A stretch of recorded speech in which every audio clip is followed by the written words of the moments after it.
Let's talk tonight about archaeology and the person of Jesus Christ. 我哋今晚講講考古學同埋主耶穌基督。And for that, obviously, we want to go to Israel, and when we go to Israel, we go to Jerusalem. 咁當然我哋一定去到以色列啦，去到以色列嘅去耶路撒冷啦。This is a very typical view of Jerusalem, and you see the Dome of the Rock, which is the golden top there, and you see the walls of the city.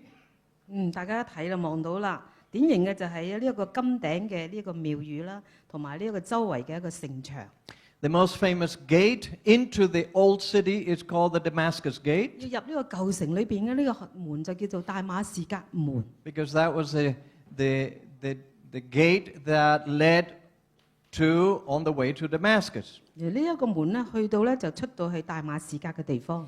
It was built in the 16th century by a sultan, a Muslim sultan. 呢個就係一個嘅回教嘅呢個大帝喺16世紀嗰陣時建造蘇萊曼。And if you've been to Jerusalem, a number of you have been to Jerusalem, you remember that area of the city is where you can do a lot of good shopping. 哇！大家如果去過，仲記唔記得嗰個地方好多可以俾你買嘢嘅喎？ And 購物。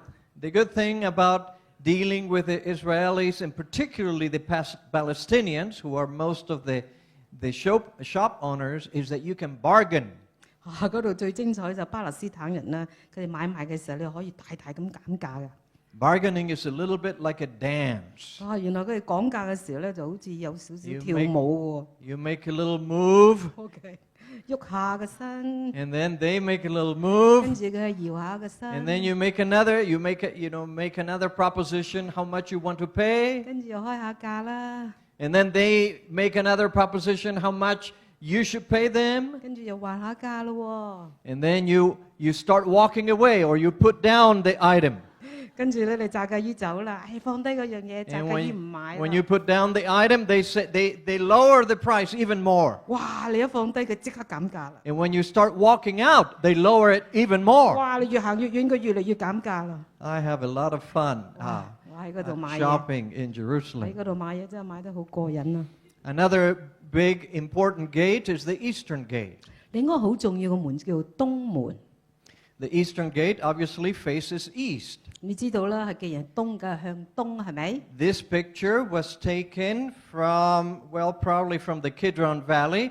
You have the wall, this wall, and you have a depression, the Kidron Valley, and then the Mount of Olives. 好啦，呢度咧你知道咧就係呢個係一座城，跟住落去一個山谷，跟住再上一個橄欖山。So the Mount of Olives is east of Jerusalem. 咁你見到橄欖山就喺呢個耶路撒冷嘅東邊。 Now you may think that that's a pretty unique gate because it doesn't look like a gate. 咁你望望呢個門好特別喎，都唔似 It 門 looks 嘅， like a wall. 似埲牆喎。 Well, it was a gate until they closed it up. 但其實以前係一個門嚟嘅，後尾後嚟封咗啫嘛。 They closed it up about 500 years ago. 大概500年前就將道門封 The 咗啦。 same Sultan, Suleiman I. 亦都係同一個呢一個嘅皇帝係呢個一世封嘅。 Because the Jews have always believed that the Messiah would one day come through that gate. 原來猶太人相信咧，彌賽亞耶穌基督會喺呢道門裏邊咧翻嚟嘅。 Now, as you know, the Jews are still waiting for the Messiah. Christians believe the Messiah has come 2,000 years ago. 大家知道啦，原來猶太人咧仲係等緊彌賽亞，基督徒知道耶穌基督已經係降臨咗第一次，係咪？ But the Muslims at that time were not interested in the Jews having hopes about the coming Messiah. 所以呢啲嘅回教徒咧，對於你哋咩基督徒啊等耶穌翻 So- 嚟係完全冇興趣。 They closed the gate and they established a cemetery, a Muslim cemetery in front of the gate. 佢哋唔淨止將道門封咗喎，仲喺前面咧起咗一個嘅墳墓， To discourage any hope that the Messiah would come through 讓 that 佢哋 gate. 完全冇晒希望，主耶穌唔會喺呢個地方翻嚟㗎啦。 As I just mentioned, this is really the center of 3 world religions. 頭先講過㗎啦，呢一個地方就係3個世界宗教嘅中 The 心， 3 monotheistic religions. 佢哋係好獨特嘅一個3個宗教。 And the city is called Jerusalem, which in in Hebrew means city of peace. 嗱，其實呢個耶路撒冷咧，照原文嚟講咧，係一個和平之城。Yerushalayim, Shalayim, you've heard the word shalom. 我哋聽過呢個字係 shalom 係咪啊？希伯來文 Shalom means peace. 呢個 shalom 嘅意思代表平 So 安。 this is supposed to be the city of peace, but we all know from listening to the news that many times is a city of conflict. 但好多時我哋聽到呢個唔係一個和平之城，而係一個衝突之城。There's violence and there is hatred between groups of people. 你見到咧，我哋聽到新聞咧，佢哋時時係爭鬥，彼此係仇恨。The Bible speaks about Jerusalem as the city of peace. 聖經講到耶路撒冷，佢話係一個嘅和平嘅一個平安嘅城。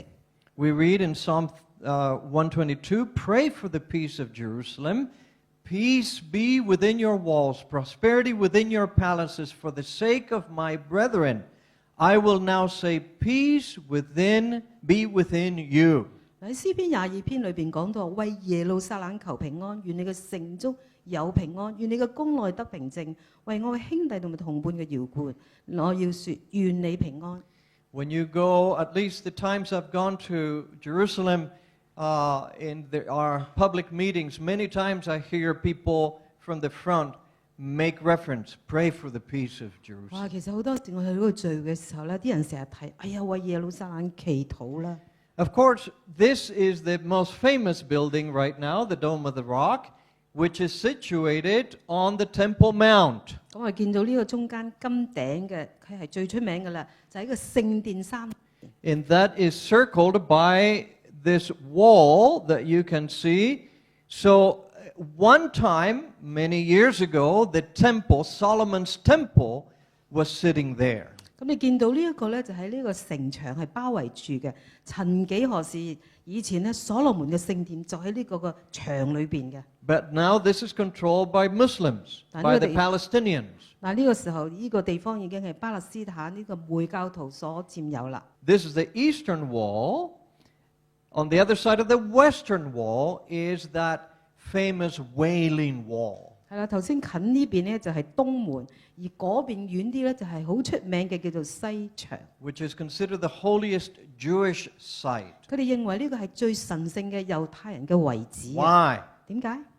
Because that is the remnant, it's what is left of the Herodian temple, of the wall that Herod built about 20 years before Christ was born. 原來呢個就係耶穌基督出世之前20年呢個希律王起嘅，而家係剩翻呢一埲牆嘅。That's why you have seen in documentaries and television Jewish people praying there facing that wall. 所以好多時你見到嗰度咧，佢哋祈禱嘅時候，佢面對呢個叫做哭牆啊。Because that's the only piece of it that goes back to ancient times. 呢個就係唯一留低係可以追溯到咁多年前嘅。The Dome of the Rock is a magnificent building, 哇！ really. 你見到呢個圓頂嘅清真寺係好壯觀啊！ It was built in the 7th century, several decades after Muhammad died. 就喺呢個穆罕默德離世幾十年之後，喺691年嗰陣時起嘅。And the local ruler had to use taxes for 7 years against the province of Egypt in order to pay for this building. 而當地嘅領袖咧係點樣？係用7年呢個埃及當時係屬於佢哋，用嗰啲稅收，用7年嘅稅收嚟起呢一個地方。You can visit that even if you're not a Muslim. 咁你當然你唔係回教徒，但可以去參觀嘅。The security is very high. All security is very high all over 嗰 Jerusalem. 度守衛森嚴尤其是耶路撒冷，尤其是呢笪地方喎。But look at this building. It's very beautiful. 係咪好靚啊？呢個殿 And look at the dome. It is covered with gold. 個頂咧全部係真金鋪嘅。Now, that dome collapsed many years ago. It was rebuilt and then it collapsed again. It was refurbished not long ago. 咁其實呢個頂咧曾經係冧過，跟住再重建，又再冧過，都係最近幾年咧再重建翻呢個頂。I think the year was 1993, and the person who paid for the refurbishing was King Hussein, who was king of Jordan at that time. 咁記住啦，原來喺93年呢，呢個胡新王嗰陣時嘅約旦王，佢係負責呢一個金頂嘅。It cost about $8.5 million to cover the dome again with 80 kilos of gold. 咁一共係用咗80公斤，係用咗88.58萬嘅美金嘅錢嚟起呢一個嘅金頂。When you go inside, you see in the center, you see this rocky area. 咁啊，去到中間嘅時候咧，見到好多個石頭中間喎。And from ancient times, we know that that is Mount Moriah. 原來追溯到咧，呢個地方以前就叫做摩利亞 The 山。Jews believe that, the Christians believe that, and the Muslims believe 而 that. 呢一個猶太教會教徒同埋基督教徒都相信呢一樣嘅。This is a very significant place. The Muslims believe that Muhammad ascended to heaven from Mount Moriah. 原來呢一個回教徒咧，相信佢哋嘅穆罕默德咧係由呢度咧係升上天啦。Mount Moriah was the place where Abraham brought his son Isaac to sacrifice him. 而呢一個亞伯拉罕呢，當時係將佢兒子以撒就喺呢笪地方係獻祭啊。But of course, God sent an angel to stop him from that. 咁當然嗰一刻大家知道啦，神係阻止咗佢係殺佢嘅 He 兒子。 just wanted to see if Abraham would trust God even with his own son. 呢個時候，上帝係想了解下，究竟佢會唔會因為佢兒子唔係唔信靠上帝？ During the Solomon's temple period, this was supposed to be the place where the altar of sacrifice was located. 咁當所羅門嘅時候咧，呢一個地方就係獻燔祭嘅。So whenever I go there, I'm quite moved because that was where the temple of God had resided for hundreds of years. 呢一個地方咧，就我每次去到嗰陣時候都好深受感動，因為過去嘅時候，上帝係嗰度地方嘅。On the southern side of the temple, off to the southern side, you see the city of David. 咁你睇到啦，呢個耶路撒冷城嘅下邊咧，見到大衛之城。David was the great king of Israel. 佢係以色列一個偉大嘅君王啊嘛。And when he conquered Jerusalem, it was governed by a Canaanite group of people. 佢當時佔據咗耶路撒冷城嘅時候，係一班嘅迦南人喺度佔據咗噶啦。And the stronghold was this area right here because this is a very good strategic location.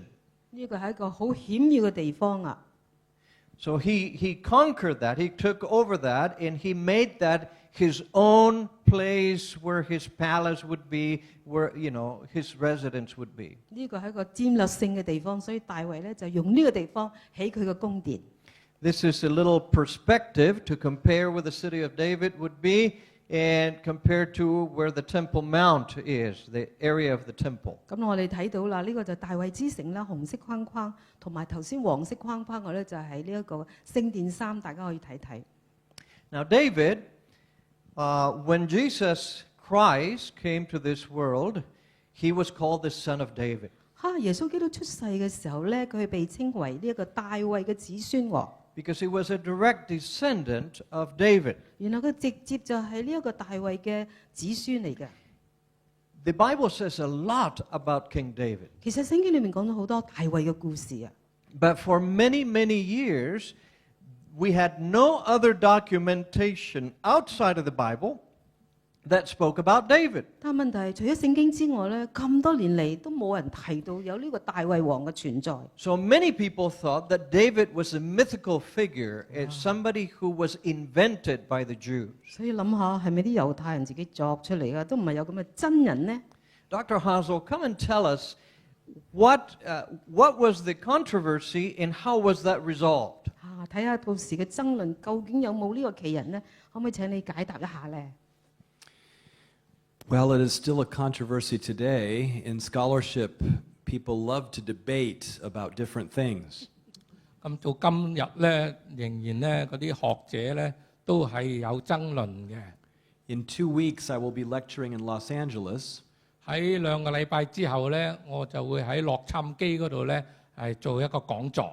I've been invited to speak at the American Jewish University in Los Angeles. 咁我就會喺呢個美國嘅猶太人大學呢嗰度呢係講學。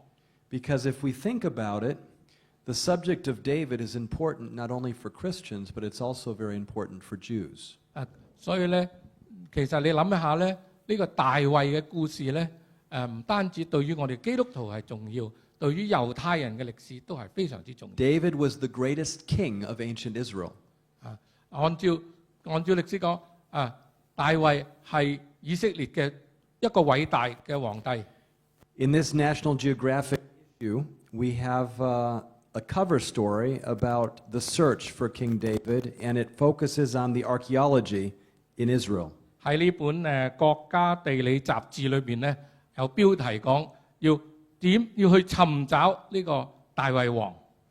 David is the most frequently mentioned person in the Bible outside of God himself.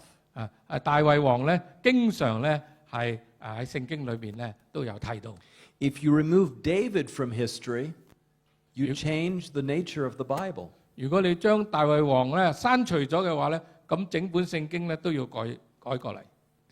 David and Goliath, the story of David and Goliath is perhaps one of the best known stories in the Bible. 大衛同哥利亞係聖經裏邊最著名嘅故事之一。A young man meets a great warrior. 一個好年輕嘅人面對一個強大嘅敵人。The warrior is armed and is experienced. 呢個強大嘅敵人係帶住晒佢嘅盔甲同埋兵器。David, the shepherd, has some experience, but is not trained as a warrior.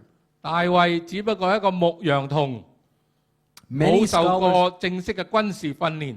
Many scholars today question whether this story ever took place. 有好多學者今日都喺嗰度問呢個故事係咪真係發生咗呢？ A British scholar by the name of Philip Davies published in a book some years ago that neither Israel nor David are historical entities. 有一位學者咧，佢譯名過嚟，菲利普戴維斯咧寫咗一本書，佢就發出呢個問題，即係以色列同埋大衛都唔係歷史嘅真實。There's no trace of the Bible. There's no trace in the Bible of David and Solomon. 因為冇辦法揾到聖經嘅大衛同埋所羅門嘅痕跡。The archaeological record has no evidence for them. 呢個考古學並沒有發現到佢哋嘅痕跡。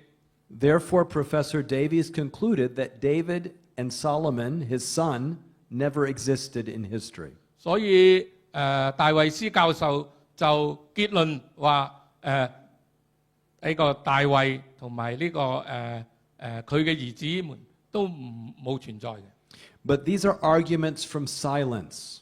但係呢啲係因為喺冇證據，喺沉默當中喺度大家辯論。Just because you haven't found evidence yet does not mean the evidence doesn't exist or that the event didn't happen. 你未揾到證據嘅時候，並不表示證據不存在。And it is a very difficult and dangerous argument to make in science. 所以咧，如果我哋用咁樣嘅方法去作結論咧，就非常之危險。The lack of evidence is no evidence at all. It simply means you don't have it yet.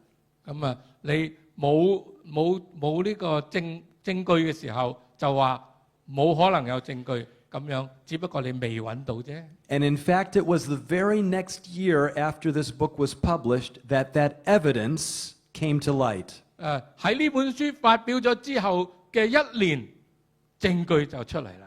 It came to light in the northern city of Dan, very much on the north of Israel. 喺以色列嘅北部有一個地方，叫做但城。And here archaeologists discovered an inscription with ancient writing on it. 喺呢個但城裏邊就揾到一塊呢啲泥板，裏邊有刻咗字。 I brought a copy of the inscription with me today. 今晚咧博士咧都有帶到一個呢塊複製嘅複製嘅泥板。 This is ancient Hebrew. 呢啲係古舊嘅希伯來文。 I tell my students it may look like Chinese to you, but I can't use that here. It doesn't work. 雖然係好似都中文字，不過就唔係。 Because you know Chinese. But we're going to pass this around. 我哋會將呢個It's heavy, so you have to be careful.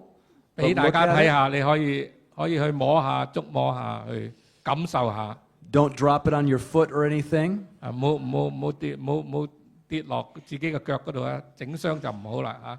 But this inscription was very important because of what it said on it. 呢個裏邊所刻嘅文字好重要，因為佢提到一個好重要嘅證據。 It was written by a king named Hazael in the north of Israel.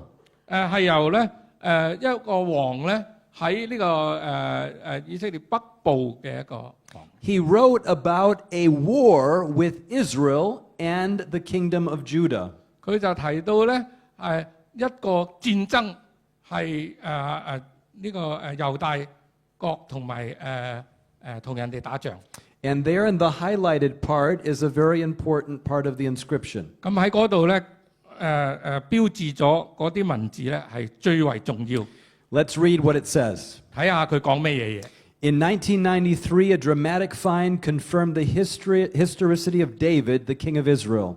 A team of archaeologists found a remarkable inscription from the 9th century BC that refers both to the house of David and to the king of Israel. 咁喺1993年咧，喺一個戲劇化嘅情況之下咧，就發現咗以色列國王大衛嘅歷史性嘅一班考古學家係揾到一塊咧，即係呢個石碑咧個碑文係從呢個公元前9世紀傳流落嚟嘅。 For the first time ever, David was found in the archaeological record. 咁喺呢個第一次咧係提到大衛呢個名。 And his mention comes 140 years after his reign. 咁呢個王咧寫呢個碑文咧，佢係喺大衛之後140年先至出現嘅呢個王。 Which means that he was remembered long after his existence. 咁即係話咧喺大衛之後140年，呢個王仲應該係會記得大衛嘅存在。 He was remembered as the founder of a dynasty.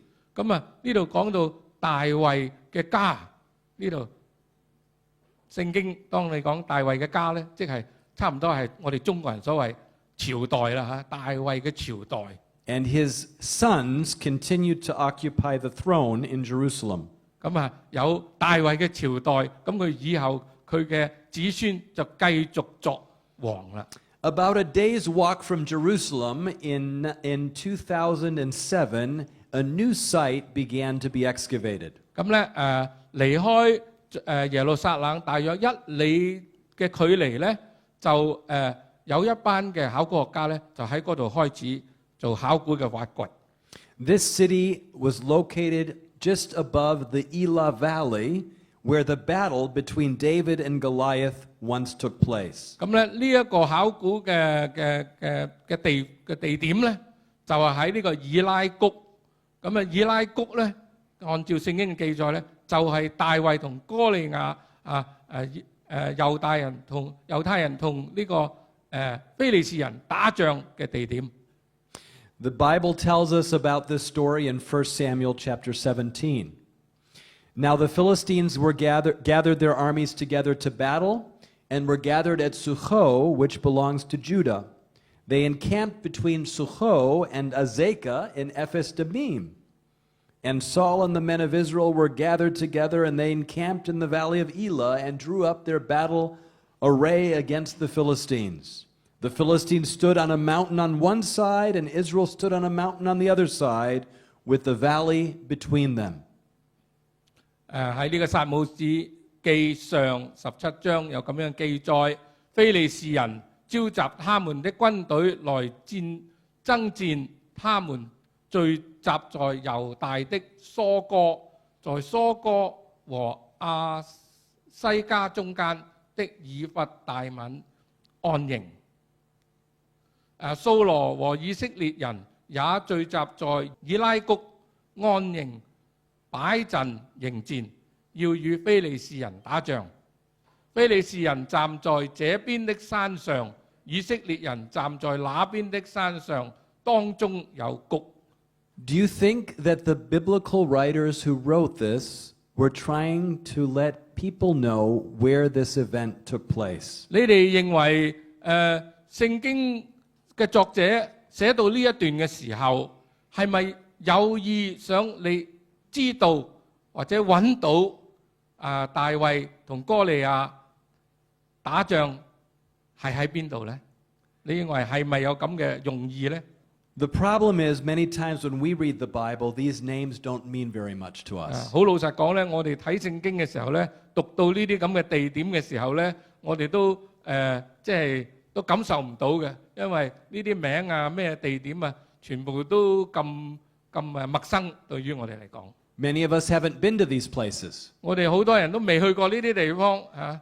Many of us haven't been able to visualize what these places look like. 我哋根本就冇辦法去猜想想像嗰個打仗嘅時候個場面究竟係點樣樣。So when we read the Bible, many times we just skip over those names and we just go on with the story. 咁我哋所以睇聖經嘅時候，好多時候咧就對呢啲地方嘅名啊，咁就係約略咁樣讀過就算數啦。咁然後咧集中就睇下嗰個故事裏邊講啲乜嘢。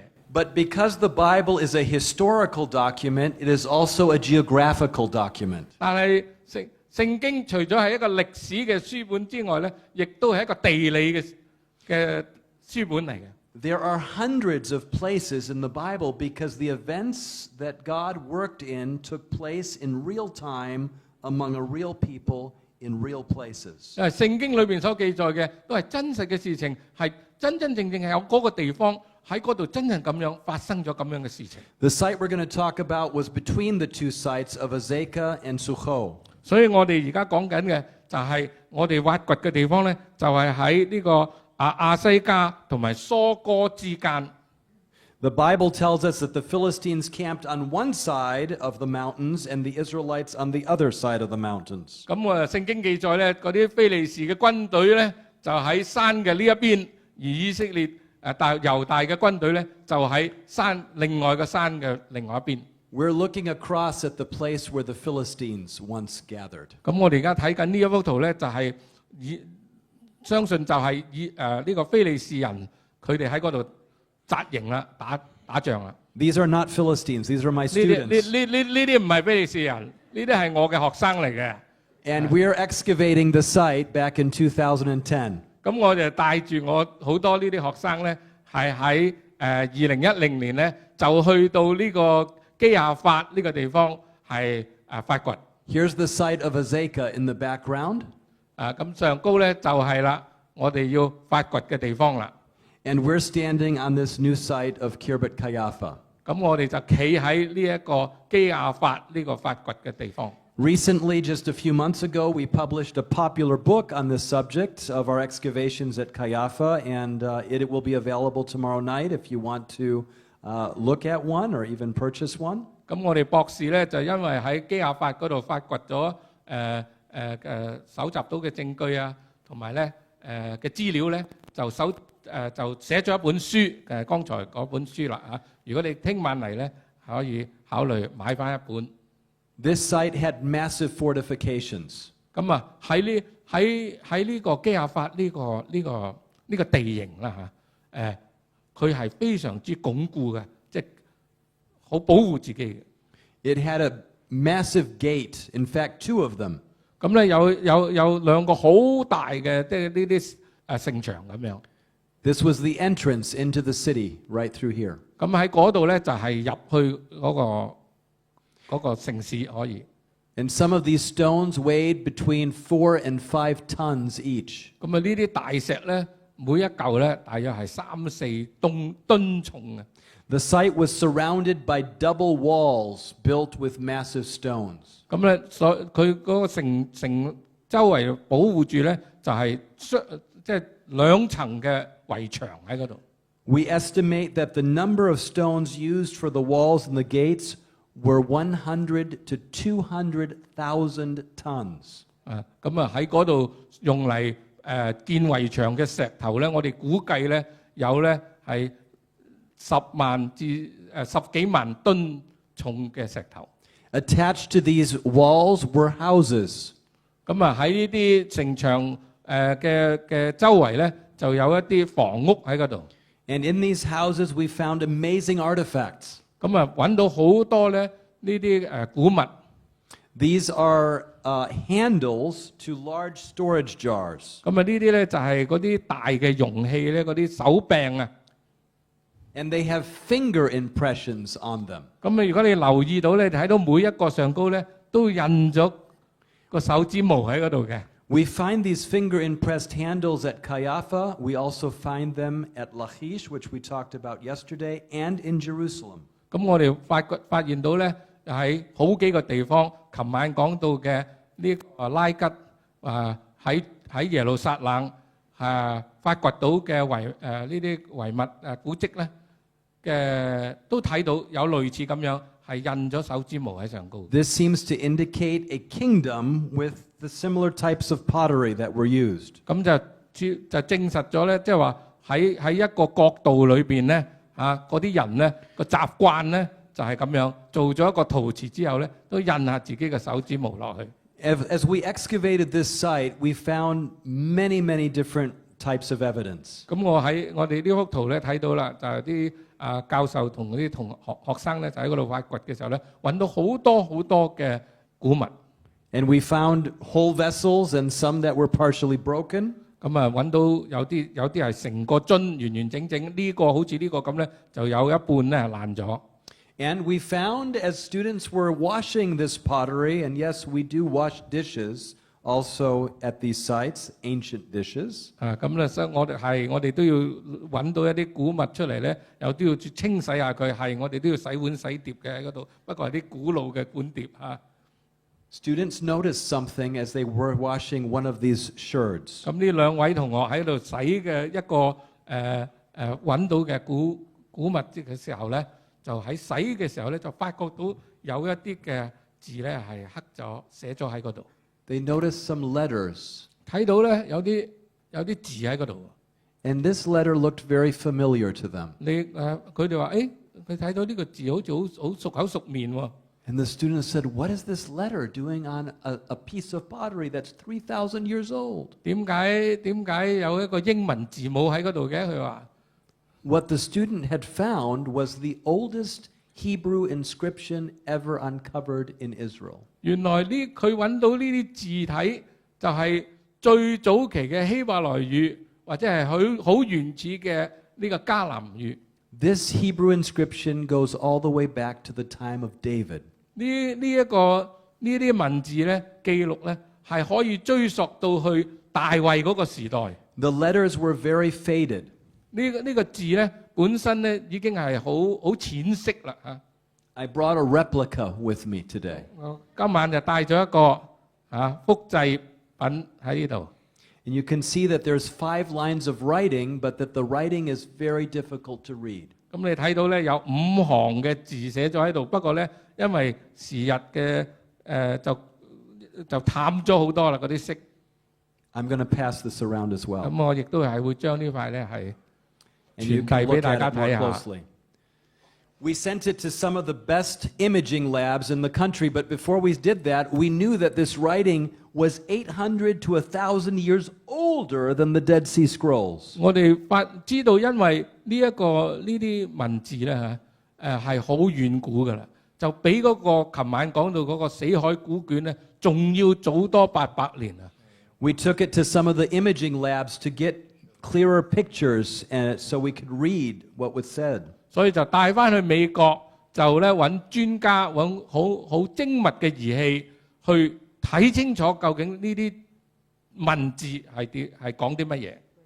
We know today that the inscription is in Hebrew. 我哋而家知道啦，有證實到啦，就係呢個係最遠古嘅希伯來文嘅語嘅黑文。Many scholars have written about this artifact. 好多考古學家咧都係攞咗呢個證據咧，係發表好多文章。Some of the letters are completely missing. 有啲字咧係唔清楚，睇唔到嘅。But many have thought that this could refer to the establishment of kingship in ancient Israel. 咁啊，但係有好多學者認為咧，呢啲文字咧都係講到咧係講到某一個朝代嘅事蹟。In 2012, another inscription was found in another house at the site. 喺2012年咧，喺同一個地方咧，另外一個位置咧就揾到其他嘅呢啲古物。It was found on a jar like this. 咁就揾到好似一個古代嗰啲容器。And it had writing across the shoulder of the jar. 咁啊喺嗰個容器嘅頸部嗰度咧，就有啲文字刻咗喺度。The name that it contained was Eshbaal ben Beda, or Eshbaal the son of Beda. 呢度就講到係以斯巴力係 Beda 嘅兒子。And Eshbaal is also a name mentioned in the Bible, who was one of the princes of Israel, one of the sons of the first king of Israel, Saul. 但係我哋聖經裏邊都有提過呢個名字以斯巴力。聖經裏邊記載佢係掃羅王嘅其中一個兒子嘅名。What we found was not Saul's son's name, but we found another person who had the same name, who dates to the same time period. 雖然我哋揾到嘅呢一個以斯巴力並不表示係掃羅王嘅兒子，但係同一個名，即係話喺同一個時代係有咁樣嘅人，有咁樣嘅名。And one day we received a phone call from the Prime Minister's office in Israel. 咁咧係呢個以色列嘅首相啊，係嘛？ My colleague was invited to go to the Prime Minister's office immediately, within 10 minutes. 咁我同我一齊合作嘅同工咧，佢就被召咗去見呢個以色列嘅首相。Why would the Prime Minister of Israel be so interested in an ancient artifact? 點解以色列一個咁高嘅官員對呢一個考發到嘅遺物咁有興趣咧？ Because this was the earliest example of Hebrew writing known. 因為呢一個所刻載住嘅就係以色列希伯來文最遠古嘅語文。And this is an issue of identity and an issue of history. 就可以因為呢啲同自身係有關係嚇，自己究竟係從何而來，同埋個歷史係點樣樣。When the Philistines fled and ran back to their cities after the demise of Goliath, after the death of Goliath, 當嗰啲非利士嘅兵打敗仗之後，就走翻去自己嘅國家。The Bible says that they fled to the cities of Ekron and Gath. 咁啊話佢咧就走翻去自己嘅地方Ekron 同 Gath 嗰度。And there's a very interesting thing about this because there is a border between Philistia and between Judah.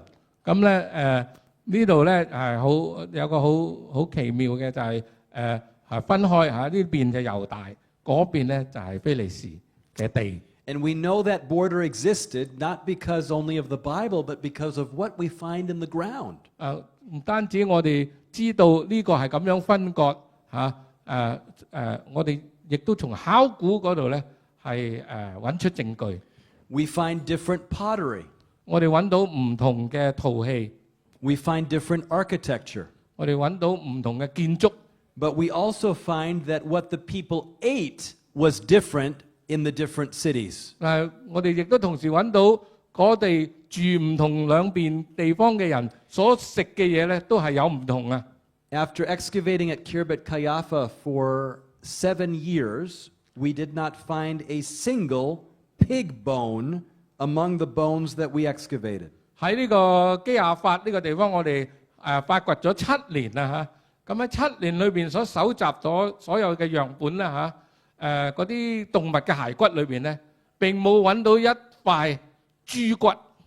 But in the Philistine cities of Gath and Ekron, 15 to 30% of the bones were pig bones. 但係咧喺非利士人住嘅地方嗰度咧，發掘咧揾到嗰啲野獸嘅骸骨咧，有15到20%咧都係豬骨嚟嘅。Here they ate a lot of pork. 喺嗰邊咧，非利士人地嗰邊咧，佢哋食係豬肉。And the DNA analysis of those bones indicate that the pork came from Europe. 咁咧按照呢啲去驗證之後咧，就發覺呢啲豬咧都係從歐洲嗰邊入口去嗰度地方嘅。The Bible tells us the Philistines came from Europe. 聖經話俾我哋聽，非利士人係從歐洲嗰邊過嚟嘅， From Greece. 喺呢個希臘嗰邊過嚟， And maybe they brought them with them. 所以可能佢哋帶埋嗰啲豬種過去。But in this side of the area, no pig bones. 喺呢邊猶大地揾唔到一塊豬嘅骨頭。Well, there was one pig bone or two found at this site up here. 可能有1-2嚿啦喺上高嗰度。And it just goes to show that after 1,000 years or 2,000 years or even 3,000 years, your sins will find you out. 就證明咗咧，就算你犯咗罪啊，偷食豬肉啊，過咗1000年、2000年啊，你都會俾人揾到你嘅證據。So we can learn a lot from archaeology. 所以喺考古學咧，我哋都可以睇到好多嘢。Great discoveries from the land of Israel, great discoveries from the time of David, who was the predecessor to the Messiah. Let's go back to the Messiah and look at the time of Jesus in Galilee. 喺考古學裏邊證實咗大衛嘅存在。我哋而家再聽下喺加利利嘅發現。If you read the 4 Gospels in the Bible, you find that most of the stories come from Galilee, the stories of Jesus. 大家如果睇新約聖經裏邊嘅福音書咧，就見到好多故事係發生喺加利利海嘅喎。Galilee is a lake, it's a freshwater lake. 其實呢個係個淡水湖嚟嘅。And this is a good satellite picture of it. 哇！呢個衛星照睇得好清楚啦。As you can see, it's about 21 miles long, about 11 miles wide. 我見到咧21公里，長闊咧就11公里。But sometimes winds would come from the east, the Golan Heights, and cause all kinds of storms. 但有陣時會大風浪咧，令到係波濤洶湧嘅。And you find those stories also in the Gospels. 咁聖經裏邊咧，亦都記載咗喺呢度發生嘅呢個故事喎。Many of the great miracles of Jesus took place in Galilee. 咁耶穌基督好多嘅神蹟咧，就喺呢笪地方發生嘅。Most of the stories about the great crowds and all the healings that took place in Galilee. 原來有好多個群眾同埋得到醫治嘅咧，亦都喺呢度發生嘅。And that's because in the south, in Judea, people were more prejudiced against Jesus Christ because of the Pharisees and the scribes. 咁因為當時嘅佢哋對嗰啲文士同法利賽人，佢哋喺南部，所以對耶穌基督係好有成見嘅。But in the north, they were freer to choose and to consider things. 但係喺北部裏邊咧，佢哋多啲自由去選擇啦。This is, if I were to ask you, what is the greatest miracle Jesus performed, I would probably get different answers. 如果我今晚問你咧，耶穌基督行到啲咩最偉大嘅神蹟，可能得到唔同嘅答案，係咪咧？ Some of you would say the resurrection of Lazarus. 有人話拉撒路復活咧。And others would say the feeding of the 5,000. 有啲人話可能餵飽5000人喎。Well, there are 25 miracles recorded in the Gospels, miracles by Jesus recorded in the Gospels. And only one shows up in all 4 books. 喺福音書裏邊咧，一共係記載咗耶穌基督行咗25個神蹟，而而只有一個神蹟咧，喺4本福音書咧都有同 And 時記載。 that's this one, the feeding of the 5,000. 原來呢個就係記載咗耶穌餵飽5000人嘅故事啦。 This is a mosaic that was found in the 1930s that goes back to a church that was built in the 5th century. 呢個係1930年度，而揾到一個教堂係第5世紀嘅時候，一個咁樣嘅用磚仔砌出一個圖畫。 You can see that here in this little souvenir that it is recalling the great miracle of Jesus Christ. 咁大家睇到呢一個嘅一個紀念品嚇，就紀念翻耶穌基督嗰陣時餵飽5000人。 Now, I was enjoying a walk by there just last year, 舊年嘅時候，我有機會咧喺嗰度喺海邊嗰度散步， and I decided to pick up a stone from that shore.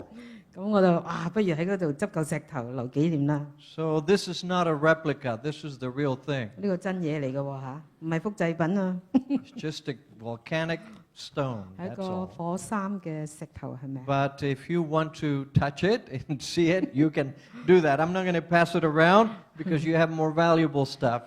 我知道你有其他更加重要嘅嘢，所以我哋就唔傳俾大家，可以散會之後嚟睇睇。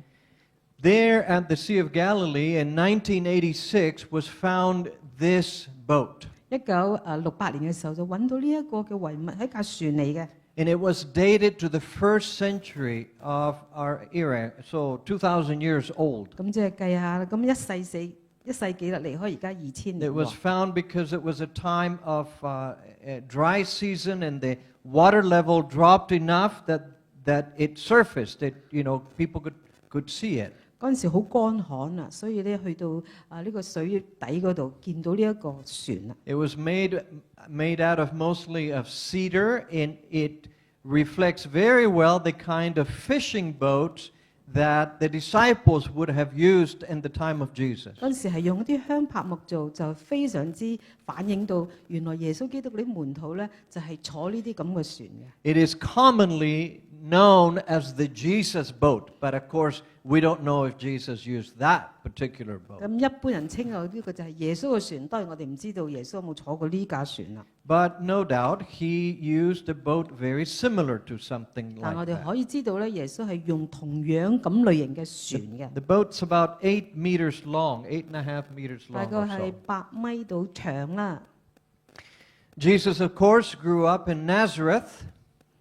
咁大家知道耶穌嘅自細長大嘅地方就係拿撒勒。 Nazareth, for many years, was the most Christian city in Israel, in part because Jesus Christ had been raised there. 因為耶穌基督喺嗰度成長啦，所以喺以色列嚟講咧，嗰度比較多啲嘅基督徒喎。 You can still see Mary's well. It's called Mary's well, which is the water supply for the city. 嗰陣時你仲見到瑪利亞嘅井，原來嗰度就係供水俾拿撒勒城嘅。 Further north, Dr. Hazel told us about Dan being in the border almost with Lebanon. Also in the north is Caesarea Philippi. 咁去到差唔多邊界靠北嘅地方咧，見到呢個愛撒利亞腓立比嘅地方。 But instead of being north central, is straight north of the Sea of Galilee. 咁佢就係喺呢一個嘅加利利海嘅北邊嘅呢個城。 Jesus one time asked a most important question of his disciples in this city. 喺呢個城裏邊咧，耶穌基督問過一個非常之重要嘅問題。 Now, you notice what's against carved against the rock here.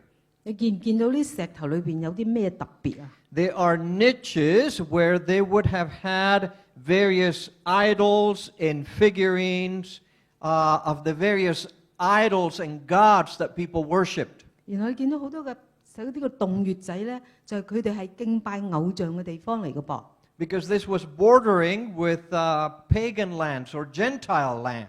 當時佢呢個地方咧係靠近一啲唔信神嘅一個地方，異教徒嘅地方。 And it is interesting that Bible says that Jesus was there, and it is at this maybe at this spot that he asked this question. 喺聖經裏面好奇妙咁記載到，就喺呢笪地方，耶穌就對啲門徒就問咗呢個問題。When Jesus came into the region of Caesarea Philippi, he asked his disciples, saying, "Who do men say that I, the Son of Man, am?" So they said, "Some say John the Baptist, some Elijah, and others Jeremiah, or one of the prophets." He said to them, "But who do you say that I am?" 耶穌就係嚟到呢一個愛撒利亞腓立比嘅境內，就問門徒：人們說人子是誰呢？他們說：有人話你係施洗約翰啦，有人話你係以利亞，有人話你係耶利米，或者係先知嘅其中一位。耶穌就問：咁你哋話我係邊個呢？西門彼得就話：你係上帝永生嘅兒子，永生上帝嘅兒子。Of course, if you read this portion of the Gospels, you know what the answer was, and we'll talk more about the answer in the future. 大家都知道啦嚇，佢哋嘅答案係咩？將來我哋會再解釋永生上帝嘅兒子係咩 By the way, 意 you 思。 probably have noticed that I'm leaving things out so that you can come back to hear the answers later. 大家都知道啦，好多時我講嗰啲資料，但我冇講晒喎。咁即係話你哋以後繼續要嚟參加啦。 Because knowledge is progressive, and you're getting enough every night, so we need to keep processing things. 因為我哋嘅知識係循序漸進噶嘛，每晚我哋消化啲，消化啲，繼續再學多啲啦。So at the next series at the YMCA, I'm giving you the answer in the reasons why the answer to that question. 咁下2個星期之後，就喺呢個青年會酒店舉辦嘅呢個講座呢，就會將更多嘅答案同大家分享。From the Sea of Galilee all the way down to the Dead Sea in the south is the Jordan River. 由呢一個嘅加利利海一直去到呢個死海，中間呢就有叫做約旦河。It's not a very wide river, and it's not very deep, but it's a very steady flow of water. 呢個雖然唔係好深，唔係好闊，但係個水流係經常嘅。And many Christian pilgrims, particularly, go to some places there to be baptized or rebaptized on the Jordan River. 咁有好多基督徒咧，佢哋去到嗰度咧就接受浸禮啦，或者重新係浸禮。One time I was visiting Israel. A good friend of mine asked me, "Please baptize me." 咁其中我有一次咧就去啦，我有一個好朋友同我一齊，佢話：唔該你啦，牧師幫我浸禮啦。Of course, there's nothing magical about being baptized in the Jordan River, but people feel that this is where Jesus was baptized, and so I want to be baptized there too. 咁大家知道啦，呢個都係個普通嘅河流，冇咩特別，只不過係耶穌基督喺約旦河係受浸禮，所以佢哋覺得哎呀係一個光榮喎，喺呢個同樣嘅地方係浸禮。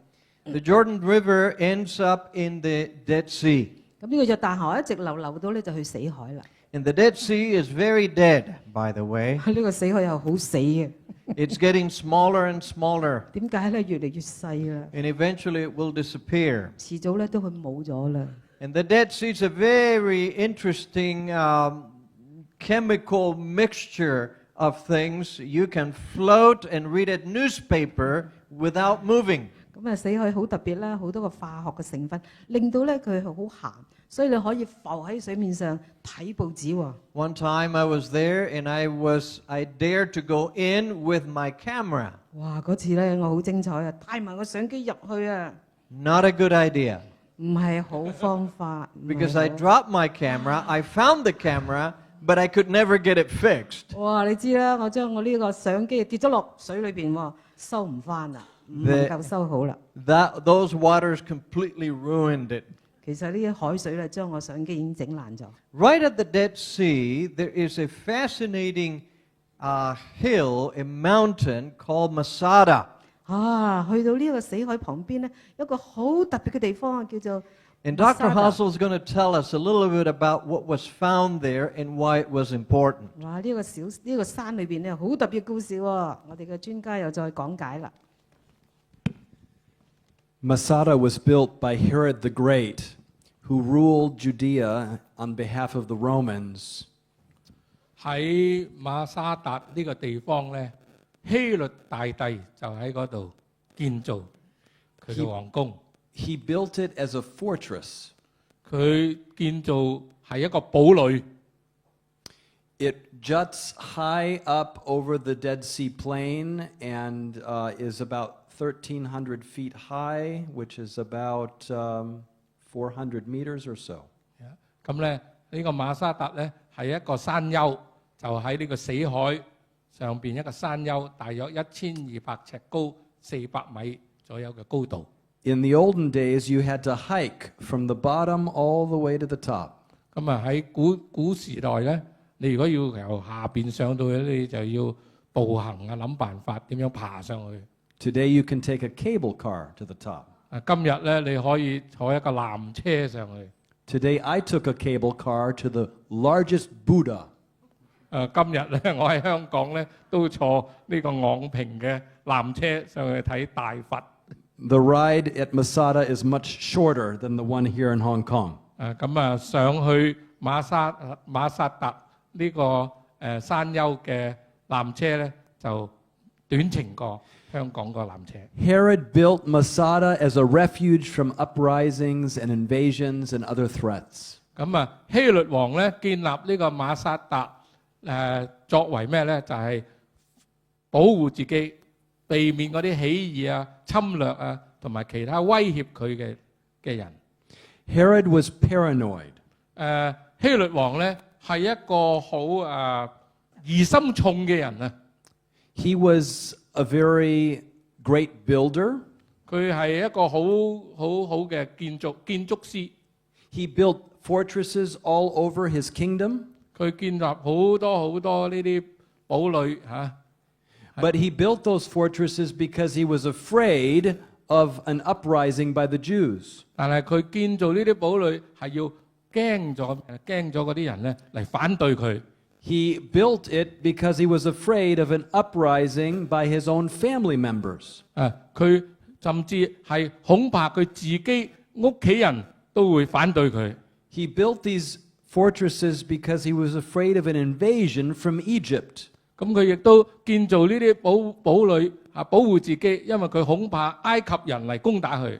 Herod became so paranoid that he began to suspect his own family members. 佢疑心重到即係懼怕到咩程度咧？就係自己屋企人佢都驚咗。He inherited the throne from his father. 佢從佢嘅父親嗰度得着咗呢個皇位。And he was afraid that his sons would want to inherit his throne before he died and arrange his death early. 咁佢就怕自己嗰啲兒子咧，就攞到自己嘅皇位，自己未過世就攞咗佢嘅皇位。One day he heard a rumor that his wife was plotting against him. 咁有一日佢就聽到謠傳話佢自己嘅皇后咧要係陷害佢。And that night while he was drunk, he ordered her death. 咁嗰一個晚上咧，佢就借酒咧借醉咧。就係要處死自己嘅皇后。When his sons came back from Rome and he saw how popular they were, he ordered their death. 咁當佢啲兒子翻到喺羅馬翻嚟佢就睇到佢自己啲兒子咧係幾咁受歡迎咧，佢又妒忌啦，佢又處死佢哋。Caesar Augustus once said that it was better to be a pig eating under the table of Herod than being a family member sitting around Herod's table. 呢個凱撒大帝奧古斯都咧曾經咁樣講過，佢話我寧願做一隻豬咧，都唔要同嗰個希律王咧同台食飯。So in 1996, when my wife Giselle and I were invited to excavate this famous site of Masada, we jumped at the chance. 咁喺1996年咧，我同我太太被邀請去呢個地區係做考古發掘嘅時候咧，我馬上就接受呢個挑戰。Herod had designed it in such a way through his engineers to have millions of gallons, millions of liters of water. 咁希律咧，佢係一個好有頭腦嘅建築家所以佢就起咗好多呢啲水庫，就係藏好多嘅水。And we were there to find the orchards, the gardens that Herod had prepared at this site. 咁我哋睇到喺發掘嘅時候咧，就睇到佢以往即係希律嗰個時代佢擁有嗰啲嘅花園啊，嗰啲嘅嗰啲樹木啊，幾咁茂盛。Herod built huge storehouses to store goods and food. 咁佢喺建造佢嘅呢個堡壘嘅時候咧，佢又做咗好多呢啲儲藏食物嘅地方。He could withstand a 3-year siege with the supplies he had at Masada. 咁佢有足夠嘅食物咧，可以度過就算3年俾人圍攻咧，佢都冇問題。He built 3 beautiful palaces. 咁佢自己建立個皇宮咧，就有3層。They were luxurious. 係非常之宏偉華麗。They had swimming pools. 有游泳池。Every place he built was built with luxury. 喺佢所建嘅所有嘅皇宮殿都係非常之華麗。We excavated in the southern part of Masada. 咁我哋咧就喺馬薩達嘅南部咧係發掘。We were looking for the gardens here in this area. 咁我哋喺嗰度咧就揾緊嗰啲希律王嗰啲嘅花園。I asked the person who invited us, Dr. Gleason, I asked her, how do you find gardens in a desert after 2,000 years? 我就笑笑嘅咁問我哋當時嘅領導人咧，就話：我哋點樣可以揾到啲花園咧？喺嗰個沙漠裏邊，經過咗2000年嘅時代。She said, you look for different colors in the soil. 你睇下嗰啲泥土嘅唔同嘅顏色。你就可能分別到。After 2 weeks in the heat, we began to see all kinds of colors. 咁啊，喺2個星期挖掘嘅就睇到啦，開始睇到嗰啲土壤真係有唔同嘅顏色。But we never found the gardens of Herod the Great. 不過我哋揾唔到希律大帝佢嗰個美麗嘅花園。Only a little ways away, some of our colleagues were excavating a garbage dump. 但係咧喺另外一個地方咧，我哋有另外一個團隊咧，就喺一個垃圾池嗰度喺嗰度發掘。Now that doesn't sound very exciting, I know. 係嘛？喺個垃圾池嗰度發掘，真係唔係幾有味道啫嚇。Actually, archaeologists love garbage dumps. 但係其實咧，考古學家咧好中意去嗰啲垃圾地方。In fact, I had a professor, and he said that actually he was not an archaeologist, he was a garbologist. 佢話咧，其實我有一位教授曾經同我講過咧，佢話我唔係一個考古學家，我係垃圾嘅收藏家。Because actually what we find is quite frankly garbage. 係好老實講，我哋喺嗰度挖掘出嚟嘅好多嘢都係啲垃圾咁樣。Things that people don't want anymore. 冇人要嘅呢啲。Things that they left behind. 係人哋以前可能好耐以前遺留落嚟嘅嘢。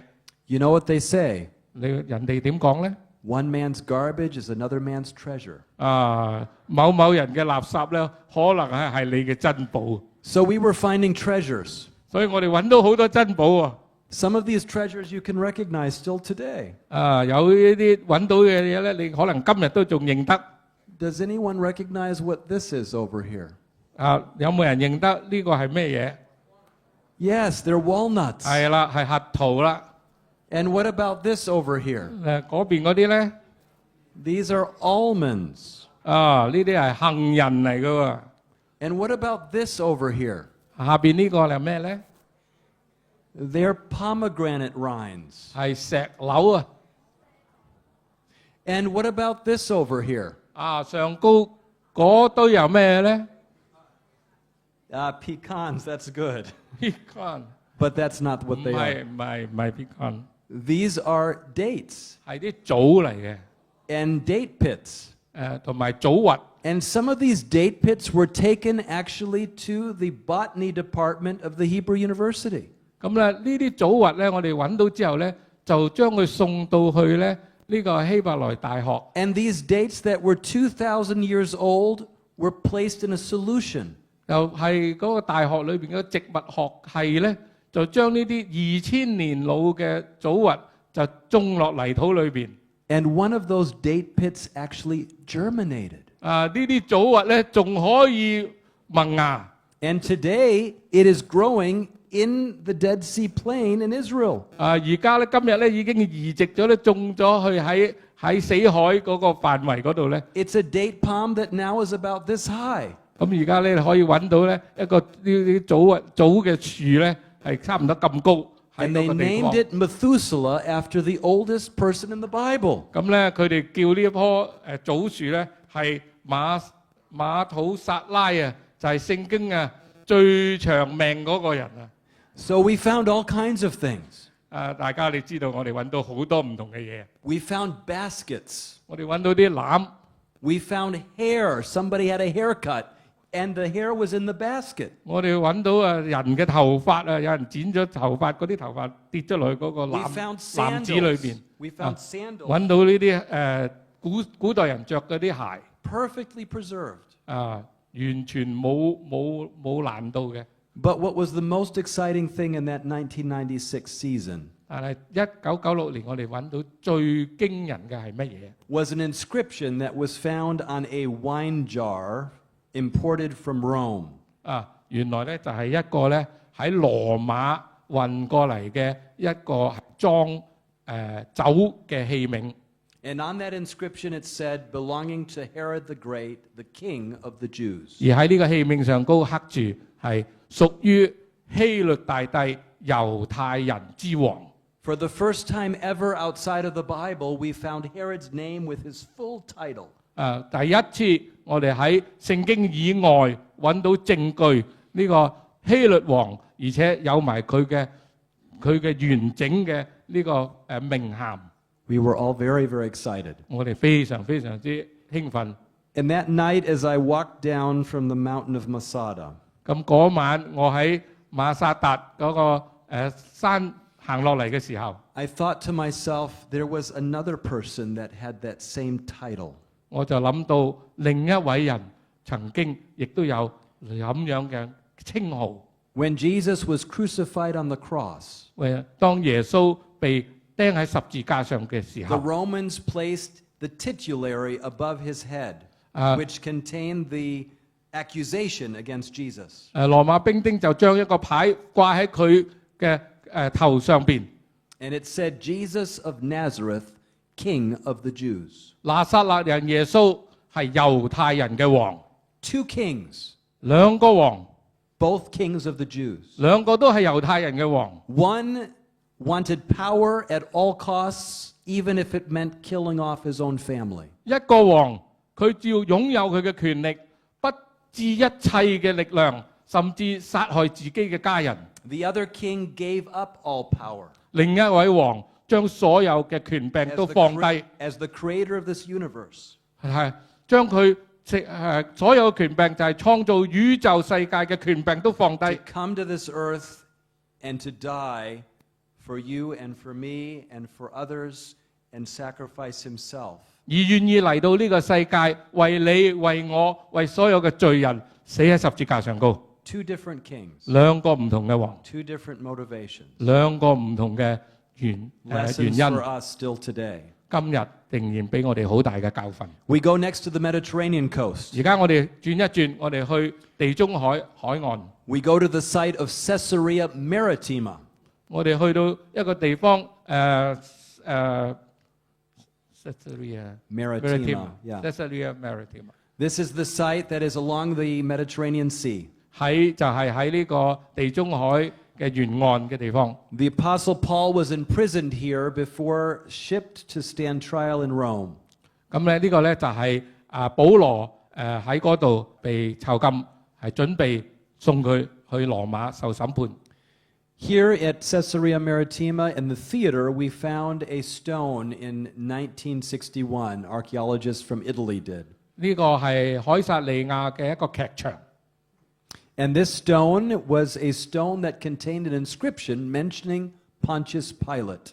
咁咧喺呢度咧就有一嚿石咧上高有雕咗文字咧，就係寫住本雕比拉多嘅黑文喺嗰度。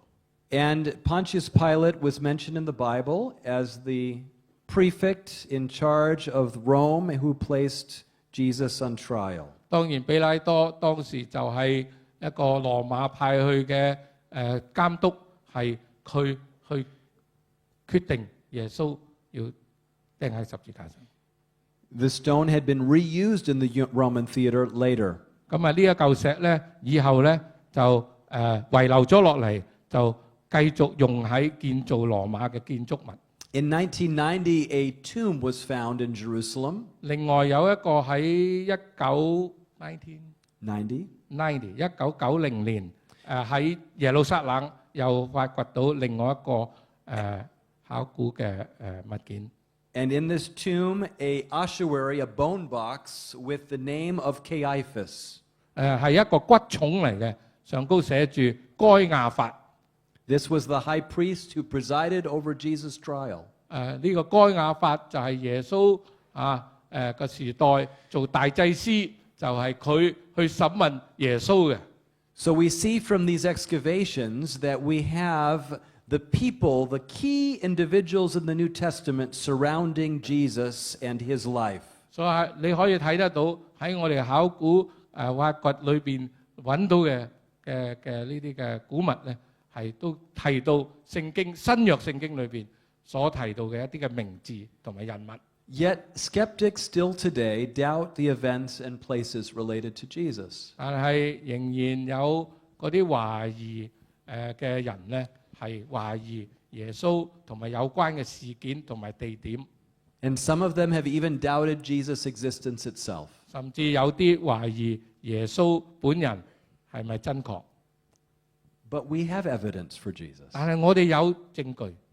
Ron, why don't you share with us as we close the evidences we have for the life of Christ and his existence? 我哋請 Dr. Crusade 再講一下耶穌嘅生平。It would be important if Jesus has such influence in the world to know that he was not a mythical person. 我哋真係如果知道耶穌而唔係一個神話中嘅人物，呢個對我哋嚟講一個好重要嘅信息嚟嘅。Many believe that he was invented by early Christians. 有好多人話係早期嘅基督徒咧係作出嚟啫呢個人物。And there have been many books written that are skeptical of the claims that the Bible makes about Jesus. 亦都好多嘅書咧，佢係反對佢話：聖經講嘅呢位耶穌係唔存在嘅。Many scholars have dissected the story of the Gospels and said, this is true and this is not true. 好多學者咧，佢將聖經裏邊咧係分割晒，佢呢部分啱，嗰部分係假嘅。And some have said that the stories about Jesus are myths. 佢話好多時耶穌呢個咁嘅事蹟係一個嘅假嘅，唔係真嘅，係一個謎。There's a lot that I could share with you about this, but our time is running out. So I'm going to just quote a literary scholar when he examined the writings about Jesus, the Gospels. 因為時間唔足夠啦，我只能夠係引用一個呢個好出名嘅 C.S. Lewis， 佢話耶穌基督係咪一個神話咧 C.S. Lewis was an atheist. He did not believe in any God. 佢係一個無神論者，佢唔信上帝嘅。Later on, he became a Christian. 但以後佢變成一個基督徒喎。But he said, as a literary historian, I am perfectly convinced that whatever else the Gospels are, they are not legends. I have read a great deal of legend, myth, and I am quite clear that they're not the same sort of thing. 咁呢一個嘅專家，佢係一個文學歷史學家。佢話我完全相信，無論福音書係乜嘢，所講嘅內容，佢哋唔係傳說。因為我自己本身睇過好多嘅傳說神話，我根本好清楚佢哋都唔係同一類型嘅。This is a common conclusion from literary experts, not necessarily Christians. 嗱，嗰陣時佢唔係一個基督徒，係咪？佢係一個好出名嘅呢一個文學歷史家。I don't have time to tell you about this, but this is basically comparing other ancient writings with the Gospels, which is also an ancient writing. 咁呢一個咧冇時間同大家詳盡解釋，只不過係比較以前一啲古老嘅呢個文學，我哋都同佢比較福音書。Many ancient writings, we don't have the originals. It's impossible to have an original.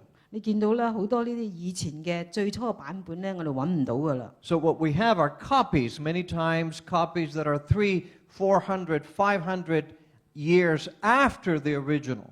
咁我哋揾到嘅咧，就係喺呢一個嘅原來嘅版本係好耐之後先揾到佢最早嘅複本啦。And the copies, as you look at the copies, they keep changing from year to year. 咁你見到佢哋根據咁長嘅時間流傳嘅時候，差唔多每一年咧，佢都有改變一啲嘅內容啊。But one unique thing about the stories of the Gospels, which tells the story of Jesus, is that there are 24,000 copies, not just a few. 嗱，你見到咧呢個福音書最底嗰行咧，就係專係記載耶穌嘅生平。而今日我哋揾到個版呢個咁嘅複製本係有24,000本咁多喎。That the difference between the time of the original and the copies is much shorter, in this case 45 or 50 years. 你見到啦，我哋最開嗰個版本同嬲尾跟住個版本個時間係最短45年啫。And that the copies have not changed over time, as we have seen regarding the Dead Sea Scrolls 而 last 我哋 night. 見到咧，就好似琴晚我哋比較，我哋今日呢個睇嘅聖經內容同死海古卷咧係冇差異嘅。There is also outside evidence that Jesus was a real person. 而除咗聖經之外咧，有其他嘅記載話耶穌係一位真實嘅人物。Tacitus was a Roman senator. 呢一個係叫And 塔西陀。he was born only 20 years after Jesus lived on this earth. 佢就喺耶穌基督20年之後，佢傳喺呢個世界係一個嘅元老。He wrote that Nero falsely charged Christians with burning Rome. 佢話嗰陣時尼羅王佢係控告基督徒係燒咗呢個羅馬城。And then he added, Christus, the founder of the name, was put to death by Pontius Pilate, procurator of Judea. 跟住佢記載就係話到，佢咧就話到呢一個嘅基督就係因為佢呢個名而成立咗呢一個信仰咧，係被呢個比拉多頭先講到嘅咧係處死咗啦。Yeah, I'll read several of these and then we'll have it in Chinese. Pliny the Younger was a government worker, and he told his superiors that he made Christians curse Christ, which a genuine Christian cannot be induced to do. He added that Christians contended their guilt was merely meeting on a certain day before light to sing in alternate verse a hymn to Christ as to a God. And there is also a Jewish historian, Josephus. Now there was about this time Jesus, a wise man, for he was a doer of wonderful works, a teacher of such men as received the truth with pleasure. He drew over to him both many of the Jews and many of the Gentiles. And when Pilate, at the suggestion of the principal men among us, had condemned him to the cross, those that loved him at the first did not forsake him, and the tribe of Christians so named from him are not extinct to this day. 我呢度個咧就係講到除咗聖經以外，其他嘅人點樣記載到關於耶穌基督咧？佢呢個就咁，呢個作家就咁寫啦。佢話呢一個尼祿王，佢就係誣告嗰班嘅基督徒焚燒羅馬城，而呢個名耶穌基督咧就係創立咗呢一個嘅基督教，而係被比拉多係處死。呢個係一個聖經以外嘅記載。咁呢一個人咧另外一個人就小普林尼，佢就話俾佢嘅向佢上司報告，佢話我要呢班基督徒咧係咒詛基督喎但係啲真正基督徒咧係唔會被誘導去咁樣做。你繼續補充佢話，基督徒認為佢哋嘅罪只不過係喺某一日聚會唱歌讚美基督，好似向神咁讚美，但係佢哋被定罪啦。就係喺呢個時候，有一位嘅智者就係呢位耶穌基督啦。佢係行好多嘅奇蹟神蹟嘅事，佢係好願意幫助嗰啲人。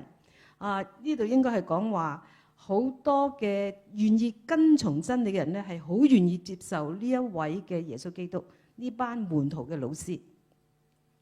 咁彼拉多咧就喺一班主要人物面前建議之下咧，就將呢個基督係處死十字架。而嗰班由起初就愛佢嘅嗰班人咧，係佢冇放棄到。咁呢一班嘅基督徒咧，佢係命名於耶穌基督，而今日佢哋係冇滅絕，仲係存留嘅。These people were not Christians. 嗱，呢班頭先記載嘅咧，唔係基督徒嚟㗎。They did not follow Jesus Christ, but they ratified that Christ was a historical person who lived in their time. 所以除咗聖經之外咧，呢一班唔係基督徒，佢冇跟從耶穌嘅咧，佢就證明耶穌基督係實在喺呢個時候當時存在嘅。In the book of John, Jesus said this, "Your father Abraham rejoiced to see my day, and he saw it and was glad." So the Jews said to him, "You are not yet 50 years old, and you have seen Abraham?" Jesus said to them, "Truly, truly, I say to you, before Abraham was born, I am." 喺約翰福音裏邊第8章，耶穌對他們說：我實在告訴你們，未有亞伯拉罕之前就有我存在啦。你哋嘅祖宗亞伯拉罕歡歡喜喜地仰望嘅日子，他看見了就快樂。猶太人就問佢：你都未到50歲，唔通你見過亞伯拉罕咩？耶穌對他們說：我實在地告訴你們，未有亞伯拉罕嘅時候，我已經存在啦。So Jesus' claim was a claim that nobody else in this world has ever made. I existed from the beginning. I was before centuries. And that is a very unique claim. 嗱，呢個耶穌基督咧，佢就係聲稱自己係好耐以前已經係存在啦，冇始，亦都係冇終。呢個係非常之獨特嘅。The Bible goes further. The Bible says that He created heaven and earth. 而聖經亦記載到耶穌基督係創造天與地。And yet He came as a baby and lived and walked among human beings. 但係佢變成一個嬰孩喺我哋人民嘅當中，係與我哋一齊生活。This is a picture of the Mount of Olives, which is east of the city of Jerusalem. 就喺呢個嘅耶路撒冷 The 東， old 嗱呢個 city. 係橄欖山。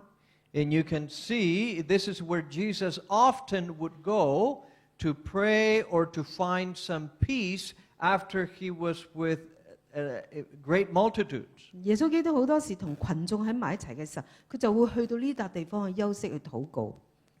On the night of his crucifixion, he spent hours there praying and struggling with the decision of whether or not he would die for human beings or not.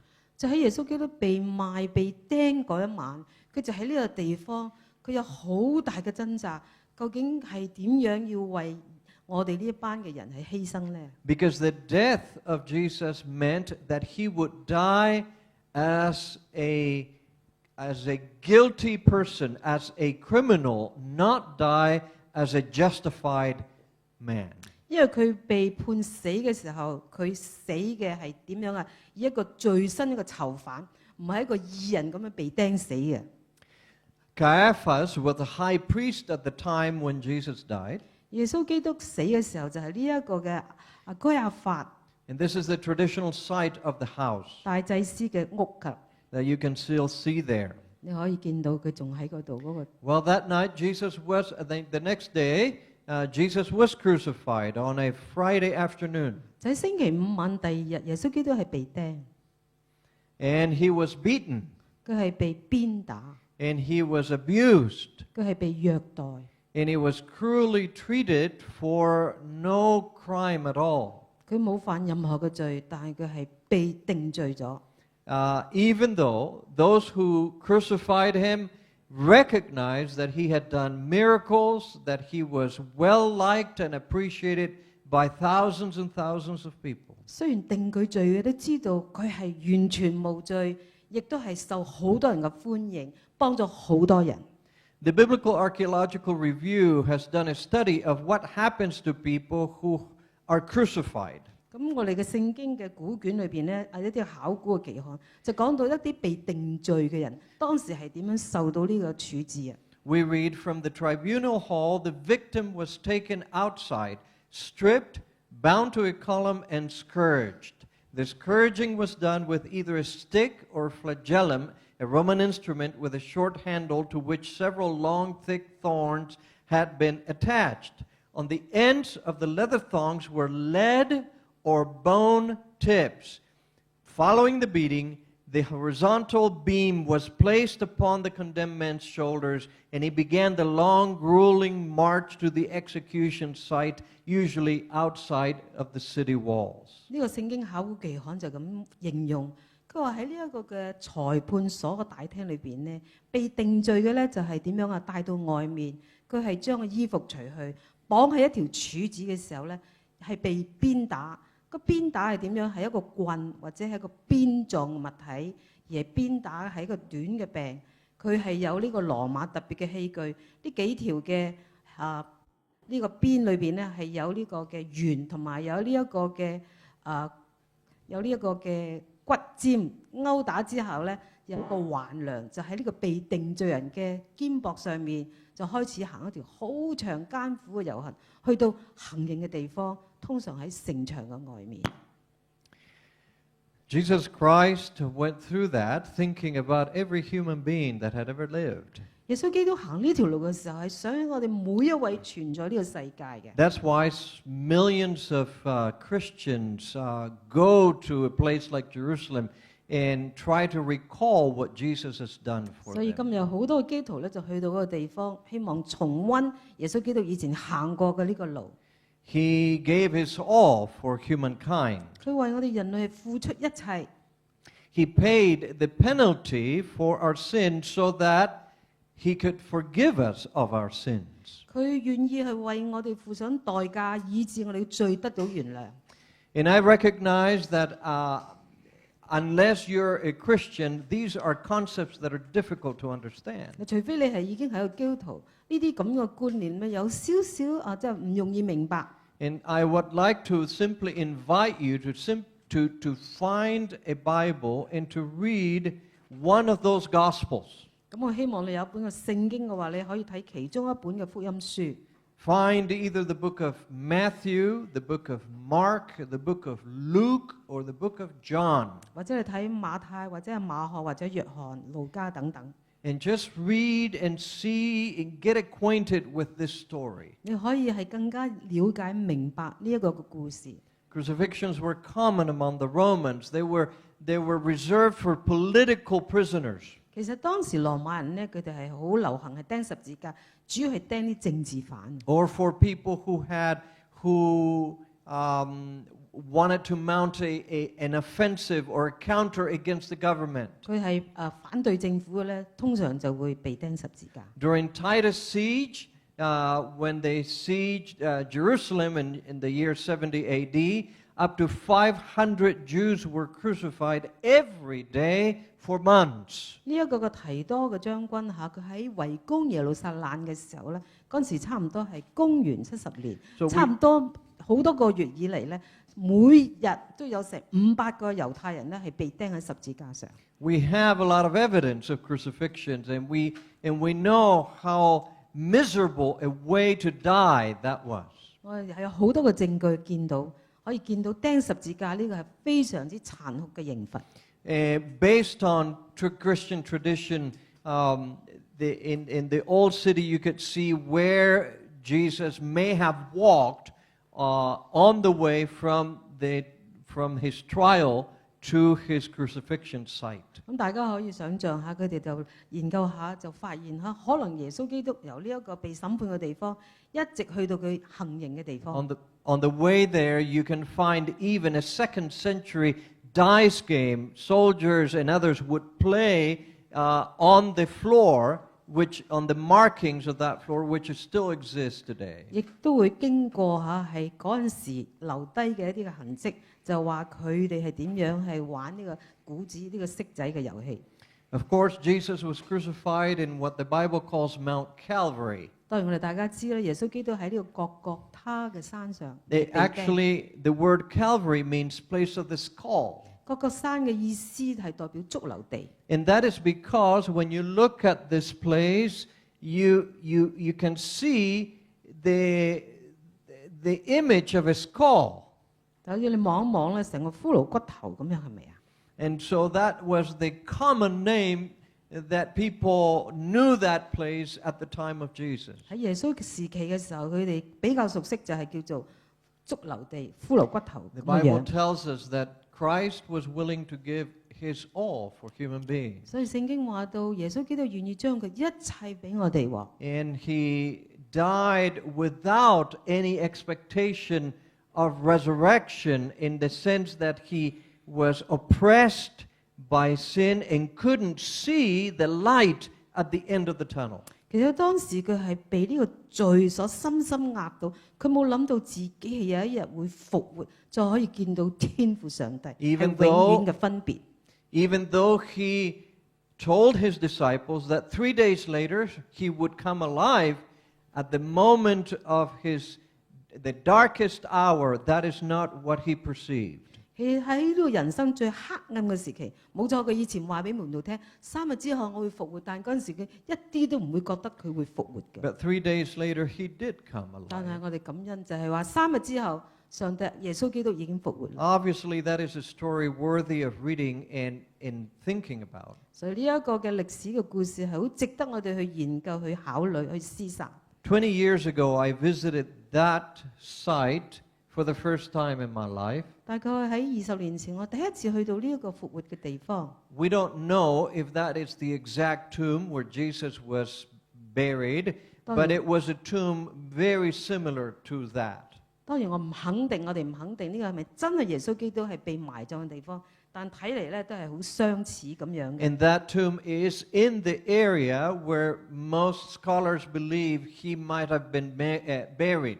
而好多個學者都會覺得呢個地方可能就係耶穌基督當時被埋葬嘅地方。 When you go inside, you have to lower your head so you can fit, and you find that there is a rocky area like a bed, and then the floor. That's all there is. 咁你入到去嗰陣時，要耷低個頭喎嚇，跟住就望到一個好多嘅石床咁樣，淨係一笪地，好簡單嘅地方啫。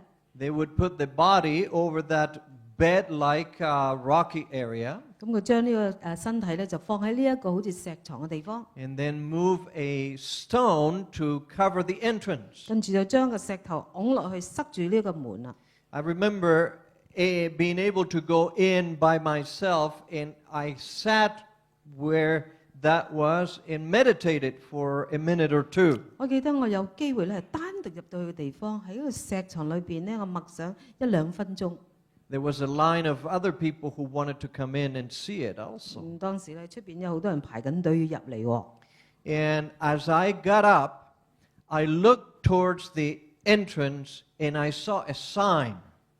當我起身嘅時候，我望一望個門口咧，有一個嘅説話咁寫住啊。 A sign that basically quoted 2 of the angels when they saw the women who came to the tomb looking for Jesus. 原來呢個門口咧寫住咧，就係聖經裏邊記載就係話天使嚟到同嗰啲去探墓嘅一啲嘅婦女咁樣講啊。 And the sign said, "He is not here. 嗰度 He 寫住， is risen." 嗰度寫住耶穌已經唔喺嗰度，佢已經復活咗啦。 And I remember thinking how true that is, 我就諗下，真係真確啊， and how remarkable 真係奇妙啦！ that he would be alive instead of being dead. 哇！耶穌基督係復活啦，唔係再已經埋 And 藏 what 喺嗰度。 and what hope that gives to anyone who considers the story of Jesus Christ. 所以我哋願意接受耶穌基督嘅故事，呢個係一個幾大嘅希望咧。 The empty tomb speaks of a resurrected Christ. 呢一個空墓係講述嘅係耶穌基督復活。 He is not a religious leader who has made an impact on his followers and then has died. 佢唔係一個普通嘅宗教領袖，影響咗好多人，跟住佢自己死亡。 He is a leader who has died for all, those who follow him or not, and then has come back to life again. 佢而係一位神係點樣啊？愛我哋任何願意聽佢話、跟從佢話、唔跟從佢嘅，佢為佢哋而死，而佢係活着。The New Testament makes very clear that Jesus is alive today. 新約聖經講得好清楚，耶穌基督今日都係活着。 And that is our story this evening. 呢個就係我哋今晚要講嘅分享嘅故事啦。